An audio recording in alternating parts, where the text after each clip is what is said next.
നല്ല ടേസ്റ്റുള്ളൊരു മഷ്റൂം മെഴുക്കുവരട്ടിയാണിത്. അവസാനമായിട്ട് കുറച്ച് ശർക്കര പൊടിച്ചത്. ഇപ്പം ഞാൻ ഇതാണ് യൂസ് ചെയ്യുന്നത്. ഇത് ഉപയോഗിച്ചതിന് ശേഷം എനിക്ക് അങ്ങനെ വരാറില്ല. അപ്പം ഹലോ ഗായ്സ്, ഇന്നൊരു അവധി ദിവസമാണ്. അപ്പോൾ ഞാനിന്ന് ലഞ്ചിന് എന്തൊക്കെയാണ് ഉണ്ടാക്കണേ കഴിക്കണേന്നൊക്കെ ഞാൻ കാണിച്ചു തരാം. അപ്പം ഞാനിത് അരി അടപ്പത്തിടുന്നത് പ്രഷർ കുക്കറിലാണ്. അതെങ്ങനെയാണ് കുക്കറിൽ ഏറ്റവും സൂപ്പറായിട്ട് ഉണ്ടാക്കണേന്ന് ഞാൻ കാണിക്കുന്നുണ്ട്. പിന്നെ ഇപ്പം ചിലർ പറയും പ്രഷർ കുക്കറിൽ വെച്ചാൽ ശരിയാവില്ല, അത് ഒട്ടി പിടിക്കുന്നു. അപ്പോൾ എങ്ങനെ പ്രഷർ കുക്കറിൽ ഏറ്റവും ഭംഗിയായിട്ട് അരി വെക്കാമെന്ന് ഞാൻ കാണിക്കുന്നുണ്ട്. അപ്പം എല്ലാവരും ഈ കണ്ടിട്ടൊന്ന് കമൻ്റൊക്കെ ഇടണേ. ഇതുപോലെ 2 കപ്പ് അരിയാണ് ഇടുന്നത്. നന്നായിട്ട് കഴുകി കുക്കറിലേക്ക് ഇട്ട് ഒരു 1/4 ഭാഗം വെള്ളം നിറച്ചിട്ട് നമ്മൾ തീ കത്തിച്ചിട്ട് 2 വിസിൽ വരെ വെയിറ്റ് ചെയ്യണം. അത് കഴിഞ്ഞാൽ ഓഫ് ചെയ്തിടാം. അപ്പോൾ ഈ കുക്കറിലാണ് ഞാൻ അരി വയ്ക്കുന്നത്. അപ്പോൾ അത് ഒരു ഇത്രയും ഭാഗം വെള്ളം ഒഴിക്കണം. അതായത് ഒരു 1/4 ഭാഗം. അപ്പം ഞാൻ അരി നന്നായിട്ട് കഴുകിയതേ നിറച്ച് വെള്ളമൊക്കെ ഒഴിച്ച് ഒരു 1/4 ഭാഗം വെള്ളം ഒഴിച്ചിട്ട് ഇതേ അടപ്പത്ത് വെച്ചിട്ടുണ്ട്. ഇനി ഇത് തീ കത്തിക്കാൻ പോവുകയാണ്. അപ്പോൾ ആദ്യം തന്നെ അരി അടുപ്പത്തിട്ടു. ഇനി ഇതേ നമ്മുടെ കുറച്ച് മഷ്റൂം ഉണ്ടായിരുന്നു. അത് ഞാനിങ്ങനെ നീളത്തിൽ കനം കുറച്ച് അരിഞ്ഞിട്ടുണ്ട്. ഞാനിതൊരു ഡ്രൈ ആയിട്ടുള്ള ഒരു മെഴുക്കുവരട്ടിയ പോലെ ഉണ്ടാക്കാൻ പോവുകയാണ്. അതിനായിട്ട് ഞാൻ കുറച്ച് ഒലിവ് ഓയിലാണ് ഉണ്ടാക്കുന്നത്. അപ്പം നമ്മുടെ അരി അപ്പുറത്തിരുന്ന് നന്നായിട്ട് വെന്ത് വിസിലൊക്കെ കേൾക്കുമ്പോൾ അത് ഓഫ് ചെയ്യണം. ആ സമയം കൊണ്ട് നമുക്ക് ഈ കറികളെല്ലാം ഉണ്ടാക്കിയെടുക്കാൻ പറ്റും. അപ്പോൾ ആദ്യം തന്നെ കുറച്ച് ഗാർലിക് ഇട്ടു കഴിഞ്ഞ് ഒന്ന് വഴറ്റി ഒരു ലൈറ്റ് ബ്രൗൺ ആകുമ്പോഴാണ് നമ്മൾ ബാക്കി ഇൻഗ്രീഡിയൻസ് ഒക്കെ ഇടുന്നത്. അപ്പോൾ നമ്മുടെ അതേ ഗാർലിക് ഇങ്ങനെ ലൈറ്റായിട്ടൊന്ന് മൂത്ത് വരുന്നുണ്ട്. അപ്പോൾ അതിൽ കുറച്ചുകൂടെ ഒന്നായി കഴിയുമ്പോൾ നമുക്ക് നമ്മുടെ മഷ്റൂം കട്ട് ചെയ്ത് വെച്ചേക്കണത് ഇതിൻ്റെ ബാക്കി ഇൻഗ്രീഡിയൻസ് ഇട്ട് കൊടുക്കാം. മഷ്റൂം അവസാനമാണ് ഇടുന്നത്. അപ്പോൾ ഈ മഷ്റൂമിൻ്റെ ഗുണങ്ങൾ എന്താണെന്ന് വെച്ചിട്ടുണ്ടെങ്കിൽ അത് പ്രോട്ടീനുള്ളൊരു വെജിറ്റബിളാണ്. അതുകൂടാതെ വൈറ്റമിൻ ഡി ഉണ്ട്. അപ്പോൾ ഇത് നമ്മൾ ആഴ്ചയിൽ 2 ദിവസവും ഒക്കെ നമുക്ക് ഉൾപ്പെടുത്താൻ പറ്റുമെങ്കിൽ അത് നല്ലതാണ്. ഹെൽത്തിന് വൈറ്റമിൻ ഡി കുറവുള്ളവർക്കൊക്കെ നല്ലതാണ്. അപ്പോൾ അതേ സവാള ഇട്ടു, പിന്നെ പച്ചമുളക്, കറിവേപ്പില ഇതെല്ലാം ഇട്ട് ഒന്ന് നന്നായിട്ടൊന്ന് വഴറ്റിയെടുക്കുവാണ്. അപ്പോൾ ഈ സവാള ഒന്ന് ചെറുതായിട്ട് വാടിക്കഴിയുമ്പോൾ കുറച്ച് ഉപ്പ് ഇട്ട് കൊടുക്കുന്നുണ്ട്. ഉപ്പ് ഒത്തിരി ഇടേണ്ട ആവശ്യമില്ല. മഷ്റൂമാണ്, അതിൽ ഉപ്പ് കൂടിപ്പോയാൽ അതിൻ്റെ ടേസ്റ്റ് മൊത്തം പോകും. അപ്പോൾ കുറച്ച് ഉപ്പായിട്ടേണ്ട ആവശ്യമുള്ളൂ. അപ്പോൾ ഉപ്പിട്ട് ഒന്ന് വഴറ്റിയതിന് ശേഷം നമുക്ക് നമ്മുടെ സാധാരണ പൊടികളൊക്കെ, അതായത് മഞ്ഞൾപ്പൊടി, പിന്നെ കുറച്ച് മുളക് പൊടി, ഇതൊക്കെയാണ് ഇട്ട് കൊടുക്കുന്നത്. പിന്നെ ഞാൻ ഇതൊരു കുറച്ചൊരു സ്പൈസി ആയിട്ട് കുറച്ച് ഗരം മസാല കൂടി ഞാൻ ഇട്ട് കൊടുക്കുന്നുണ്ട്. അപ്പോൾ ഇത് ഇട്ട് ഒന്ന് നന്നായിട്ടൊന്ന് മൂത്ത് വരുമ്പോഴത്തേക്കും കുറച്ച് കുരുമുളക് പൊടിയും കൂടി ഇടണം. കുരുമുളക് പൊടിയും കൂടി ഇട്ടിട്ടാണ് ഇത് നന്നായിട്ടൊന്ന് മൂപ്പിച്ചെടുക്കേണ്ടത്. അപ്പോൾ ഇത് ഏകദേശം ഒന്ന് മൂത്ത് വരുമ്പോൾ നമുക്ക് നമ്മുടെ മഷ്റൂം ഇട്ട് കൊടുക്കാം. കുറച്ച് ചില്ലി ഫ്ലേക്സും കൂടെ ഇടുന്നുണ്ട്. കാരണം പറഞ്ഞാൽ ഇച്ചിരി സ്പൈസി ആവട്ടെ എന്ന് ഓർത്തു. ചോറിൻ്റെ കൂടെ കഴിക്കണേല്ലേ എല്ലാവർക്കും കുറച്ച് സ്പൈസി ഇഷ്ടമാണ്. അപ്പോൾ അത് നമ്മുടെ മഷ്റൂം ഇട്ട് കൊടുക്കുവാണ്. അപ്പോൾ മഷ്റൂം അങ്ങ് ഇട്ട് പെട്ടെന്ന് തന്നെ മഷ്റൂം ആയി കിട്ടും. ഇതൊരിക്കലും അടച്ചൊന്നും വെക്കരുത്. അടച്ച് വെച്ചിട്ടുണ്ടെങ്കിൽ ഇതിൻ്റെ വെള്ളമൊക്കെ ഇറങ്ങി വല്ലാതെ അങ്ങോട്ട് കുഴഞ്ഞു പോകും. ഇത് അങ്ങനെ എടുക്കുന്ന അതിനൊരു ടേസ്റ്റും ഇല്ല. അപ്പോൾ ഇത് തുറന്ന് വെച്ച് തന്നെയാണ് ഇത് ഇളക്കി നമ്മൾ ഇതിൻ്റെ വെള്ളമൊക്കെ പറ്റിച്ച് നല്ല രീതിയിൽ അങ്ങ് കുക്കാക്കി ഡ്രൈ ആക്കി എടുക്കുകയാണ് ചെയ്യുന്നത്. ഇളക്കി അത് ഡ്രൈ ആക്കി എടുത്തു കഴിഞ്ഞാൽ മതി. എന്നാലാണ് അതിന് നല്ല ടേസ്റ്റ് കിട്ടുകയുള്ളൂ. ഒരിക്കലും അടച്ചു വെക്കരുത് മഷ്റൂം ഉണ്ടാക്കുമ്പോൾ. ഇപ്പോൾ നമ്മുടെ മഷ്റൂം നന്നായിട്ട് വെന്ത് നല്ല ഡ്രൈ ആയിട്ട് വന്നിട്ടുണ്ട്. ലാസ്റ്റ് ഇതേ ഞാൻ കുറച്ച് മല്ലിയില ഇടാൻ പോവാം. ഒന്ന് ഇളക്കുക, ഓഫ് ചെയ്യുക, അത്രേ ഉള്ളൂ. നല്ല ടേസ്റ്റുള്ളൊരു മഷ്റൂം മെഴുക്കുവരട്ടിയാണിത്.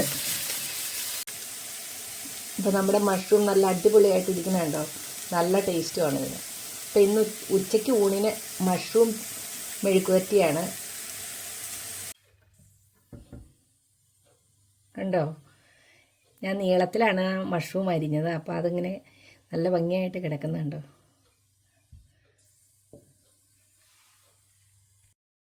അപ്പോൾ ഇനി അടുത്തത് മാങ്ങ വെച്ചുള്ള റെസിപ്പിയാണ്.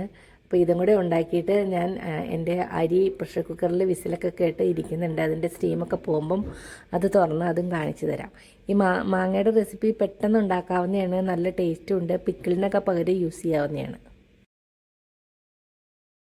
അപ്പോൾ നമ്മുടെ മാങ്ങയൊക്കെ നന്നായിട്ട് കട്ട് ചെയ്തെടുത്തിട്ടുണ്ട്. ഇനി ഞാനിത് ഒരു മസാല ഉണ്ടാക്കി മിക്സ് ചെയ്യാൻ പോവുകയാണ്. അപ്പം മാങ്ങ ഉണ്ടാക്കാനായിട്ട് ഞാൻ എൻ്റെ കാസ്റ്റേണിൻ്റെ പാത്രമാണ് അടുപ്പത്ത് വെച്ചേക്കുന്നത്. അപ്പോൾ ഇത് ഞാൻ നന്നായിട്ട് ചൂടായി കഴിയുമ്പോൾ കുറച്ച് വെളിച്ചെണ്ണയാണ് ഒഴിച്ചു കൊടുക്കുന്നത്. അപ്പോൾ അത് നമ്മുടെ വെളിച്ചെണ്ണ അങ്ങനെ മെൽറ്റായിക്കൊണ്ടിരിക്കുകയാണ്. ഞാൻ ശരിക്കും പറഞ്ഞാൽ ഇത് റീൽസുകളിലൊക്കെ ഇങ്ങനെ കണ്ടിട്ട് നല്ല അടിപൊളിയായിട്ട് കാണുന്നുണ്ട്. അപ്പം ഞാൻ ഓർത്തു, എനിക്കത് കണ്ടപ്പോൾ ഭയങ്കര കൊതിയായി. എന്നാൽ അത് ഉണ്ടാക്കാമെന്ന് ഓർത്തിട്ടാണ് ഞാനിപ്പോൾ ഈ മാങ്ങയൊക്കെ അരിഞ്ഞു വെച്ചേക്കുന്നത്. നിങ്ങൾ റീൽസിൽ കണ്ടു കാണുമായിരിക്കും അല്ലേ? ഞാനൊന്ന് ട്രൈ ചെയ്ത് നോക്കട്ടെ എങ്ങനെയുണ്ടെന്ന് പറയാം. അപ്പോൾ അത് എണ്ണ നന്നായിട്ട് മൂത്തു. ഞാൻ കുറച്ച് വറ്റൽമുളകാണ് ഇട്ട് കൊടുക്കുന്നത്. ഇതിപ്പം ഈ വറ്റൽമുളക് നന്നായിട്ട് അങ്ങോട്ട് ഒരു ക്രിസ്പി ആയിട്ട് വന്നുകൊണ്ടിരിക്കുകയാണ്. അപ്പോൾ ഞാൻ കുറച്ച് കറിവേപ്പില ഇട്ട് കൊടുക്കുകയാണ്.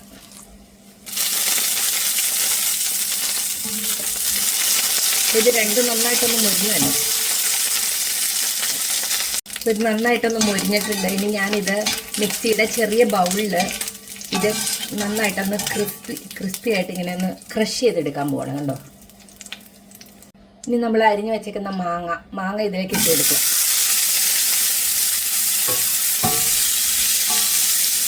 ഇതൊന്ന് വാടി തന്നെ.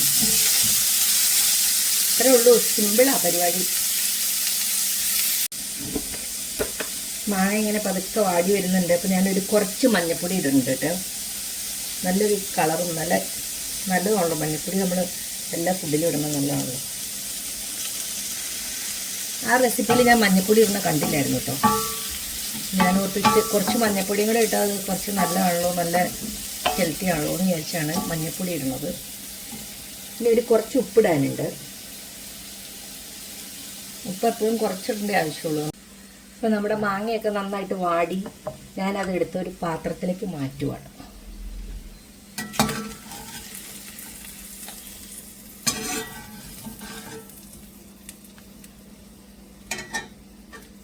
നമ്മൾ വറുത്ത് വെച്ചേക്കുന്ന ഉണക്കമുളകും കറിവേപ്പിലയൊക്കെ തണുത്തിട്ടുണ്ട്. ഞാൻ മിക്സിയുടെ ചെറിയ ബൗളിൽ അതൊന്ന് നന്നായിട്ട് ക്രഷ് ചെയ്തെടുക്കാൻ പോവുകയാണ്. ഇത് ബൗളിലേക്ക് ഇട്ട് ഞാനത് ക്രഷ് ചെയ്തുകൊണ്ടിരട്ടെ. അപ്പോൾ ഇതാണ് നമ്മൾ ക്രഷ് ചെയ്ത് കൊണ്ടുവന്നേക്കുന്നത്. നന്നായിട്ട് പൊടിഞ്ഞു വന്നിട്ടുണ്ട്. ഇനി ഇത് നമ്മൾ മാങ്ങയിലേക്ക് അങ്ങ് മിക്സ് ചെയ്യാൻ പോവുകയാണ്.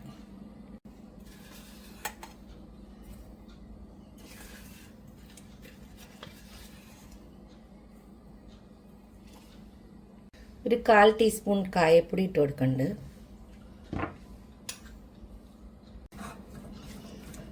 നല്ല രീതിയിൽ മിക്സ് ചെയ്തിട്ട് ഇനി അവസാനമായിട്ട് കുറച്ച് ശർക്കര പൊടിച്ചത്. ഇപ്പോൾ ശർക്കര ഇല്ലെങ്കിൽ ബ്രൗൺ ഷുഗർ പൊടിച്ചതോ അല്ലെങ്കിൽ ഇപ്പോൾ ഇച്ചിരി കുറച്ച് പഞ്ചസാരയോ എന്തെങ്കിലും ഇട്ട് കൊടുത്താൽ മതി. ഞാനിവിടെ ശർക്കര പൊടിച്ചത് ഇരിക്കണ്ടായിരുന്നു, ഞാൻ പൊടിച്ച് വെച്ചതാണ്. അപ്പോൾ അത് ഇത് കണ്ടു, നല്ല ശർക്കരയാണിത്. ഇത് മറയൂർ ശർക്കരയാണ് കിട്ടിയതാണ്, ഇന്ത്യൻ കടയിൽ നിന്ന് കിട്ടിയതാണ്. ഇതിൽ കല്ലൊന്നുമില്ല. അപ്പോൾ ഇത് ഞാൻ മിക്സ് ചെയ്യാൻ പോവാം. ഇപ്പം നമ്മുടെ അടിപൊളി മാങ്ങ റെസിപ്പി റെഡി ആയിട്ടുണ്ട്. പിക്കിളിനൊക്കെ പകരം നമുക്ക് ഉപയോഗിക്കാം. ഈ വറ്റൽമുളക് നമ്മൾ കുറച്ചിട്ടാൽ മതി. എരിവ് കൂടുതൽ വേണമെന്നുള്ളവർ കൂടുതലിടാം. ഇത് കുറച്ച് എരിവുള്ളൊരു റെസിപ്പിയാണ്. അപ്പോൾ അതേ നമ്മുടെ അരിയൊക്കെ വിസിൽ കേട്ട് റെഡി ആയിട്ടിരിക്കുവാണ്. അപ്പോൾ ഇതിൻ്റെ അളവെന്ന് പറഞ്ഞിട്ടുണ്ടെങ്കിൽ 1 കപ്പ് അരി ഇടുവാണെങ്കിൽ ഏകദേശം 6 കപ്പ് വെള്ളം അങ്ങ് ഒഴിക്കണം. അത് കഴിഞ്ഞിട്ട് നല്ല രീതിയിൽ തിളച്ച് 2 വിസിൽ കേട്ട് ഓഫ് ചെയ്ത് കഴിഞ്ഞിട്ട് വീണ്ടും അത് വിസിലെല്ലാം പോയി സ്റ്റീമെല്ലാം പോയി തുറന്ന് കഴിയുമ്പം വീണ്ടും കുറച്ചുകൂടി വെള്ളവും കൂടി ഒഴിച്ച് ചൂടുവെള്ളം ഒഴിച്ച് നന്നായിട്ട് തിളപ്പിച്ചിട്ട് നമ്മുടെ ഓട്ടപാത്രത്തിലേക്ക് ഊറ്റിയെടുക്കുകയാണെങ്കിൽ ഇത് നല്ല രീതിയിൽ ഇത് കിട്ടും. നല്ല സൂപ്പറായിട്ട് നമ്മുടെ ചോറ് ഒന്നിലും ഒട്ടാത്ത രീതിയിൽ കിട്ടും. അപ്പോൾ ഇത് 2 വിസിലൊക്കെ കേട്ട് ഓഫ് ചെയ്ത് വെച്ചേക്കുവാണ്. ഇനി ഇതിൻ്റെ സ്റ്റീമെല്ലാം പോയി കഴിയുമ്പോഴാണ് തുറക്കുന്നത്. അപ്പോൾ കുക്കറിൻ്റെ സ്റ്റീമൊക്കെ തീർന്നു, പ്രഷറൊക്കെ പോയി. ഞാനിത് തുറക്കാൻ പോവുകയാണ്.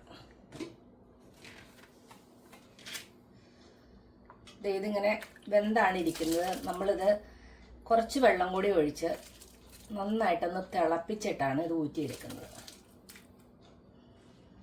അപ്പം കുറച്ച് ചൂടുവെള്ളം ഒഴിക്കുകയാണ് നല്ലത്. ഞാനിപ്പോൾ വേറൊരു പാത്രത്തിൽ കുറച്ച് വെള്ളം ചൂടാക്കിയിട്ട് ഇതിലേക്ക് ഒഴിക്കാൻ പോവുകയാണ്.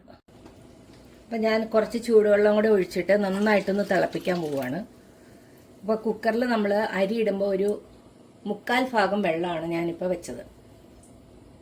അതിന് ശേഷം അത് വെന്ത് കഴിഞ്ഞപ്പോൾ ഒരു കുറച്ചും കൂടെ വെള്ളം ഒഴിച്ച് നന്നായിട്ടൊന്ന് തിളപ്പിച്ച് ഊറ്റിയെടുത്താൽ ഈ കുക്കറിൽ വെക്കുമ്പോൾ ഉണ്ടാകുന്ന പോലത്തെ ആ പശപ്പൊന്നും ഉണ്ടാവില്ല. നല്ല നമ്മൾ അടപ്പത്ത് വെച്ച അരി പോലെ തന്നെ നന്നായിട്ട് വിട്ട് കിട്ടും. അപ്പോൾ ഈ ട്രിക്ക് എല്ലാവർക്കും അറിയാമോയെന്ന് എനിക്കറിയില്ല. ഞാനത് ഇങ്ങനെ ആണ് ചെയ്യുന്നതെന്ന് പറയുന്നതാണ്. എല്ലാവരും അറിയാമെങ്കിൽ ഒരു കമൻ്റ് ഇടണേ. അപ്പോൾ ഇതിങ്ങനെ ഇടയ്ക്കൊന്ന് ഇളക്കി കൊടുത്ത് നല്ല രീതിയിലൊന്ന് നന്നായിട്ട് തിളച്ച് വരണം. അതിനുശേഷം നമ്മളിത് ഓട്ടപാത്രത്തിലേക്ക് ഊറ്റിയെടുക്കുകയാണ് ചെയ്യുന്നത്.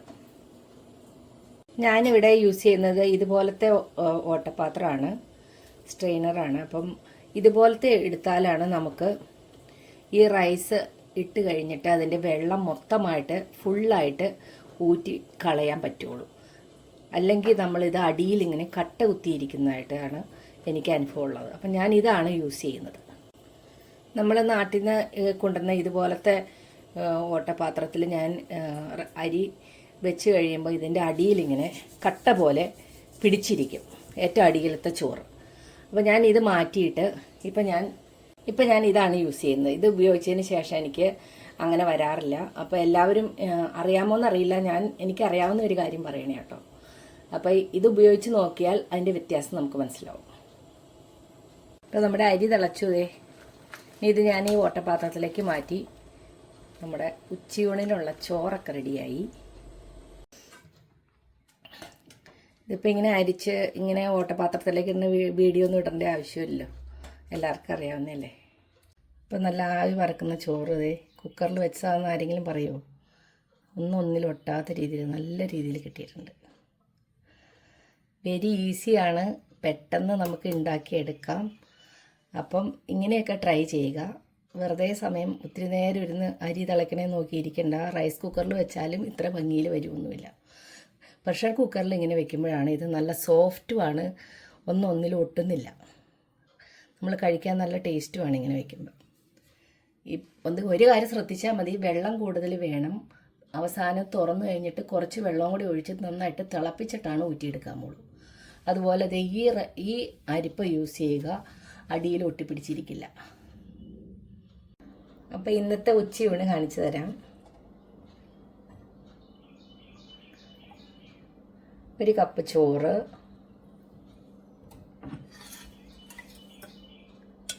കുറച്ച് മോര് കറി,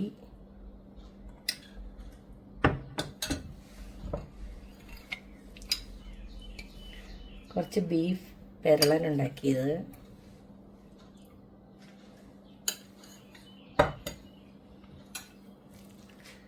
മഷ്റൂം,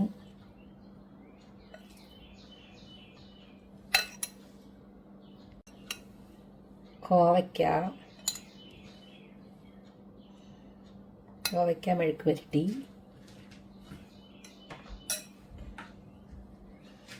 പിന്നെ നമ്മുടെ മാങ്ങ പിക്കിള് പോലെ ഉണ്ടാക്കിയ മാങ്ങയുടെ ഒരു സ്പെഷ്യൽ റെസിപ്പി. അപ്പം ഇതൊക്കെയാണ് ഇന്നത്തെ ഉച്ചത്തെ ഊണ്. അപ്പോൾ ഈ കോവയ്ക്കയുടെ റെസിപ്പിയൊക്കെ ഞാൻ അപ്ലോഡ് ചെയ്തിട്ടുണ്ട് നേരത്തെ. അതുപോലെ തന്നെ ഈ ബീഫ് പെരളൻ്റെ റെസിപ്പി ഞാൻ നേരത്തെ അപ്ലോഡ് ചെയ്തതാണ്.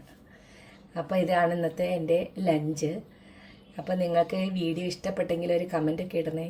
നിങ്ങൾ ലഞ്ചിന് എന്തൊക്കെയാണ് കഴിക്കണേന്നൊക്കെ കമൻറ്റിലിടുക, എനിക്കും കാണാമല്ലോ.